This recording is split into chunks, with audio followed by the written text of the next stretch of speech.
Hai semuanya, kalian apa kabarnya nih? Balik lagi sama aku Nata. Cerita Nata, episode kali ini aku mau membawakan update tentang kondisi di Jerman. Seperti yang udah kalian baca nih dari judul video kali ini, aku membawakan kabar gembira untuk kalian semua dan juga update mengenai situasi saat ini. Gimana sih Jerman sekarang? Apakah masih banyak nih angka-angka positifnya? Terus partial lockdown-nya masih ada apa enggak? Nah, itu bakal aku bahas semua, jadi stay tune terus di video aku. Oke guys, jadi yang pertama itu kabar baiknya, kalau kalian buat teman-teman yang mau ke Jerman untuk saat ini kalian udah bisa daftar lagi pembuatan visanya karena Jerman juga udah membuka dan siap untuk menerima teman-teman yang mau kuliah ke Jerman. Jadi kalau misalkan tadinya sebelum sekarang ini itu kalian nggak bisa ke Jerman, hanya beberapa yang mempunyai tujuan yang pasti yang bisa ke Jerman. Contohnya kalian yang udah keterima nih untuk melanjutkan master, ya benar. Ya. Dan kalau sekarang ini buat teman-teman yang mau lanjutin S1 dengan persyaratan misalkan kalian harus studian kolek dulu atau kalian mau ngeles bahasa dulu, itu sekarang juga udah bisa ke Jerman. Selain itu juga buat teman-teman yang mau au pair atau mau melanjutkan Ausbildung dan FSJ-nya juga udah bisa membuat visa. Yeay. Sebenarnya kayak udah banyak yang tahu sih karena ini tuh beritanya udah keluar dari akhir bulan November. Tapi kenapa baru aku bahas sekarang? Karena situasi di Jerman saat ini tuh kan selalu berubah-berubah dan juga banyak banget kayak peraturan-peraturan yang mungkin kalian bisa ke Jerman tapi kalian nggak tahu gimana kondisi di Jerman saat ini. Makanya jadi biar untuk kepastian yang lebih pasti aku bikin videonya baru sekarang. By the way, hari ini itu tanggal berapa ya? Tanggal 6. Enggak ding. By the way, hari ini tanggal 7, terima kasih. Ada bapak di sebelah sana. By the way, hari ini tuh tanggal 7 dimana ada beberapa berita-berita khusus juga yang mau aku sampaikan ke kalian. Sebelum aku masuk ke berita utamanya, aku mau balik lagi nih mengenai si visa ini. Jadi, untuk pembuatan visanya, walaupun kalian udah bisa bikin visa ke Jerman, ada beberapa persyaratan-persyaratan juga yang kalian harus penuhi supaya kalian tuh bisa bikin visa. Tapi menurut aku pribadi, persyaratan ini tuh bukan yang kayak ekstrim, susah banget gitu, yang kayak kalian nggak bisa penuhi sampai kalian nggak bisa ke Jerman. Tapi cuman kayak ada beberapa persyaratan, contohnya kayak kontraknya harus lebih lama gitu kan, mesti yang 6 bulan lah atau yang 1 tahun gitu. Jadi ada kepastian kalau kalian akan selama kontrak berjalan itu harus ada di Jerman, perlu tatap muka juga misalkan yang mau ngeles bahasa gitu, perlu datengin tempatnya, perlu dengerin gurunya duduk di sana gitu kan. Nah, persyaratannya apa aja? Jadi tuh untuk teman-teman yang mau au pair, kalian diwajibkan banget untuk mempunyai kontrak selama 6 bulan. Begitu juga yang untuk mau melanjutkan FSJ, itu juga kalian harus memiliki kontrak selama 6 bulan. Dan teman-teman yang mau kuliah melanjutkan S1 tapi dengan tujuan ke Jermannya untuk ngeles bahasa dulu, itu kalian harus memberikan memberikan bukti kalau kalian pertama-tama akan ngeles bahasa selama 6 bulan baru kalian melanjutkan kuliah kalian.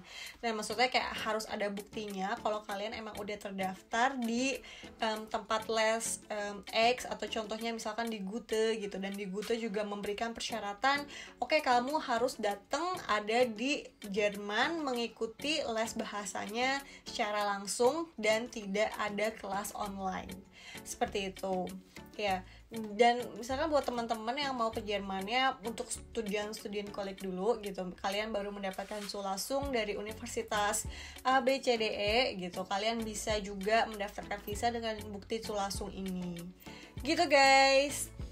Oke, terus lanjut ke berita selanjutnya. Kalian pasti tahu ya, kalau teman-teman yang udah nonton berita, kalau di Inggris itu sudah ada vaksin yang dimulai dari awal bulan Desember ini. Nah, Jerman juga nggak mau kalah guys. Tapi Jerman akan memulai vaksinnya pertama kali itu di akhir bulan Desember. Dan beritanya juga pemerintah itu memutuskan atau memprioritaskan orang-orang tertentu di kalangan tertentu gitu yang akan divaksin duluan. Orang-orang yang seperti apa? Apakah mereka politikers? Enggak.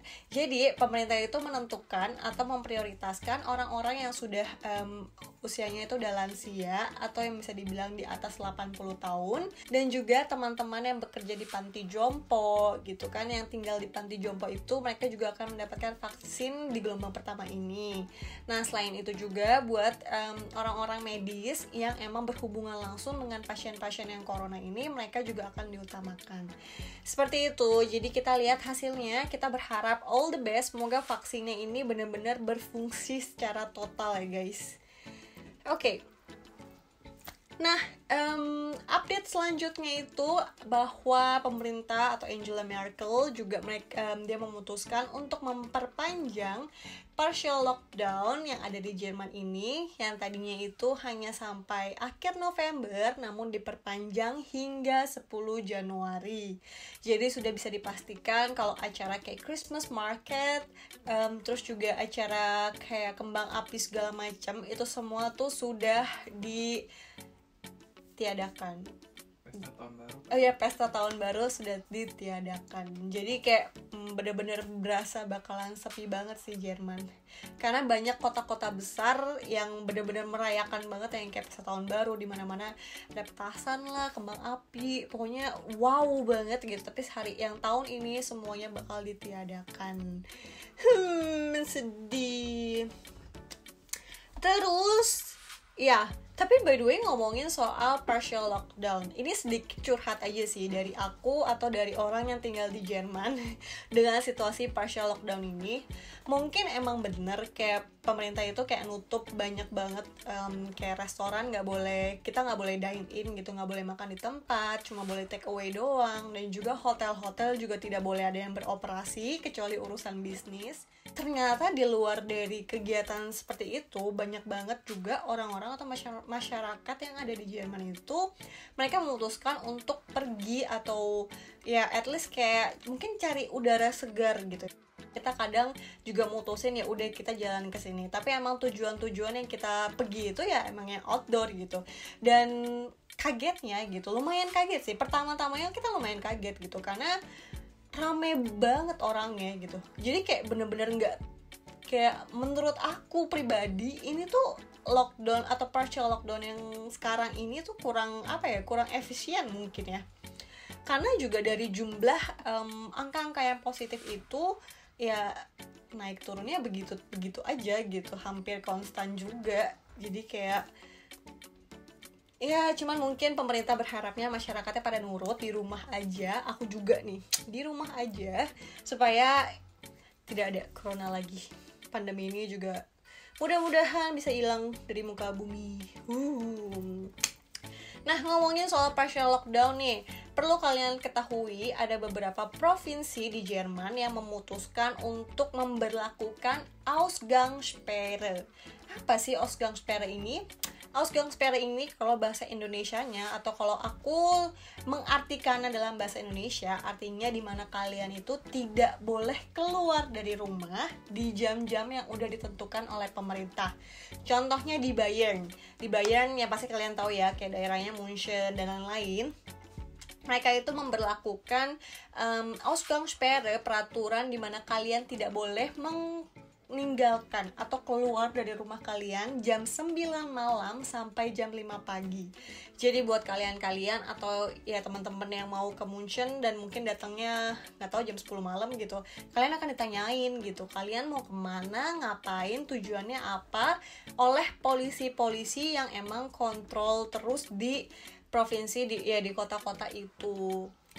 Jadi kalau emang kepaksa atau kepepet banget keluar rumah, kalian tuh butuh kayak surat, misalkan ya surat entah yang kalian kerja lah, kalian bakal dapet kayak selembar surat bukti kalau kalian emang kerja dari jam segini sampai jam segini gitu. Atau kalian yang kepepet mau ke rumah sakit, seperti itu baru boleh lah lolos keluar dari rumah. Selebihnya kalian harus stay at home di malam hari sampai jam 5 pagi. Dan kalian tahu lah ya, kalau misalnya kayak gitu berarti weekend Sabtu Minggu udah no alkohol, nggak ada keluar ya, stay at home. Dan banyak banget, bukan cuman di provinsi Bayern aja, bahkan di provinsi aku pun di Baden-Württemberg dia juga melakukan hal yang sama. Dan satu lagi itu di provinsi Sachsen. Jadi intinya dikarenakan angka positif di provinsi-provinsi ini tuh cukup tinggi, makanya pemerintah di provinsi tersebut memutuskan sendiri, oke, kalian tidak boleh keluar rumah dari jam segini sampai jam segini gitu. Tapi masih ada beberapa provinsi juga yang mereka nggak melakukan peraturan seperti ini. Oke, kayak gitu aja sih yang mau aku bagiin ke kalian. Jadi selain kalian tahu nih kalau kalian udah bisa ke Jerman di saat-saat seperti ini, gimana kondisi Jerman sekarang ini, supaya kalian juga prepare sebelumnya, nggak terlalu kaget banget begitu sampai ke Jerman. Oke guys, jadi segitu dulu video kali ini. Thank you banget teman-teman yang udah nonton video aku kali ini. Jangan lupa untuk diklik tombol subscribe-nya, di like, dan kalian boleh tulis komen di bawah kalau kalian masih punya pertanyaan. Dan semoga aku bisa ngebantu ngejawab pertanyaan-pertanyaan kalian. Oke guys, so see you in the next video. Bye!